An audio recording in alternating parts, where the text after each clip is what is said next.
Maradona বলেছিলেন, আমার জায়গা যে নিতে পারবে সে আর্জেন্টিনার সেরা খেলোয়াড় হতে পারবে। টেভেজ বলেছিল, যে মেসিকে বুঝে না সে ফুটবল খেলাই বুঝে না।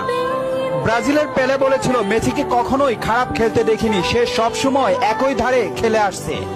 পেপ গার্দিওলা বলেছিলেন, মেসিকে নিয়ে কিছু লিখবেন না, না লিখে ওকে শুধু দেখে যান, কেননা কোনো কোচ বা সিস্টেম তাকে আটকাতে পারে না। রাইকেট বলেছিলেন, মেসির গোল এক একটা শিল্পকলা, আবার বলেছিলেন মেসি মানে ফুটবলের ইতিহাস। ব্রাজিলের রোনালদো বলেছিলেন, মেসিকে অনেক বেশি কমফিট মনে হয়। ফিকো বলেছিলেন, মেসিকে দেখা মানে অর্গজমের পর অবিশ্বাস্য। জাভি বলেছিলেন, মেসি অন্যদের থেকে কতটা এগিয়ে এটা যারা বুঝে না তারা অন্ধ। ইনিয়েস্তা বলেছিলেন, মেসি যা পারে অন্যরা তা পারে না, বার্সেলোনা আর কখনোই আরেকটা মেসি পাবে না। ব্রাজিলের রোনালদিনহো বলেছিলেন, আমি একবার বিশ্ব সেরা হয়েছিলাম, কিন্তু তখনও বার্সার সেরা প্লেয়ার হতে পারিনি, কারণ তখন বার্সাতে ছিল মেসি। অলিভ বলেছিলেন, মেসিকে দেখলে সব সময় সতর্ক থাকতে হয়। ইব্রাহিম মুভিজ বলেছিলেন, মেসির বাঁ পায়ে যথেষ্ট, ডান পায়ের কোনো প্রয়োজনই নেই।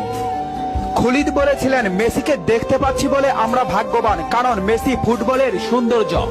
রোমারিও বলেছেন, ও নিউটন আইনস্টাইনের মতো প্রতিনিয়ত নিজেকে ছাপিয়ে যাচ্ছে।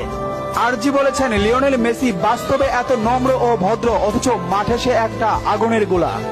ইস্টাকপ বলেছেন, মেসিকে থামাতে গেলে